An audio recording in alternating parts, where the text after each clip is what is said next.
வெளிமாநிலங்களில் திருட்டுத் தொழிலில் ஈடுபட்டுவிட்டு உள்ளூரில் அரசியல் அவதாரம் எடுத்து பந்தா காட்டிய இளைஞர் கூட்டாளிகளுடன் சிக்கிய சம்பவம் திருநெல்வேலியில் பரபரப்பை ஏற்படுத்தியது. வெளிநாடு வாழ் இந்தியர் வீட்டில் 55 சவரன் நகைகளை கொள்ளையடித்தவர்கள் கேரள போலீசிடம் சிக்கியது எப்படி? திருநெல்வேலியில் இருந்து ரயில் ஏறி கேரளா, கர்நாடகாவுக்கு சென்று நகைகளை கொள்ளையடித்து ஆடம்பர வாழ்க்கை வாழ்ந்து வந்த கும்பலுக்கு எண்டு கார்டு போடப்பட்டுள்ளது. 20க்கும் மேற்பட்ட கொள்ளை வழக்குகளில் தொடர்புடைய கும்பல் செல்போன் மூலம் ஸ்கெட்ச் போட்டதில் போலீஸ் வலையில் மாட்டியுள்ளனர். கட்சி கொடியுடன் ஊர் முழுவதும் போஸ்டர் ஒட்டி விளம்பரம் தேடியவருக்கு சிறை விருந்து வைக்கப்பட்டுள்ளது. நடந்தது என்ன?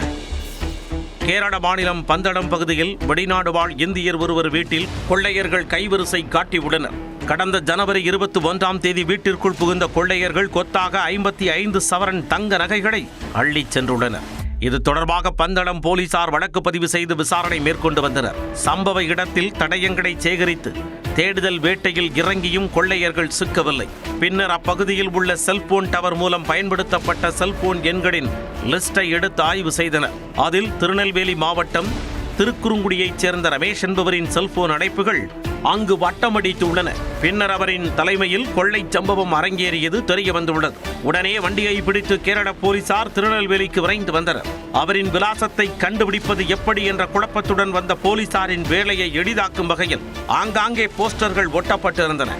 அந்த போஸ்டரில் திருக்குறுங்குடி பேரூர் திமுக மாணவரணி அமைப்பாளர் ரமேஷ் என சிரித்த முகத்துடன் போட்டோ இருந்தது. இதையடுத்து நேராக அவரது வீட்டிற்கு சென்ற கேரள போலீசார் சுற்றி வளைத்து கைது செய்தனர். தொடர்ந்து அவரின் கூட்டாளிகள் கணேஷ் மற்றும் இசக்கி ஆகியோரையும் பிடித்தனர். அவர்களிடம் இருந்த 50 சவரன் நகைகளும் பறிமுதல் செய்யப்பட்டு அடுத்த கட்ட விசாரணைக்காக கேரளாவுக்கு அழைத்துச் சென்றனர். கைதான 3 பேரிடமும் மேற்கொண்ட விசாரணையில் அவர்கள் வெளிமாநிலங்களுக்கு சென்று கொள்ளையடிப்பதையே பிரதான தொழிலாக கொண்டிருந்தது தெரியவந்தது. திருட்டு நகைகளை விற்று கல்லா கட்டிய ரமேஷன்கோ அரசியல் அவதாரம் எடுத்து போலீசாரிடமிருந்து தப்பிக்க மாஸ்டர் பிளான் போட்டுள்ளனர்.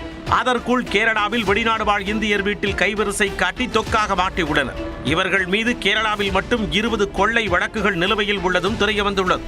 அத்துடன் கர்நாடக மாநிலம் உடுப்பியிலும் ரமேஷ் கேங் மீது கொள்ளை வழக்கு பதிவாகியுள்ளது. விசாரணைக்கு பின் 3 பேரையும் நீதிமன்றத்தில் ஆஜர்படுத்திய போலீசார் அவர்களை பந்தளம் சிறையில் அடைத்தனர். திருநெல்வேலியில் இருந்து ரயில் ஏறி வெளிமாநிலங்களுக்கு சென்று கொள்ளையில் ஈடுபட்ட கேடி கும்பல் கேரளாவில் வசமாக சிக்கியதால் பந்தளம் பகுதி மக்கள் நிம்மதி பெருமூச்சு விட்டுள்ளனர்.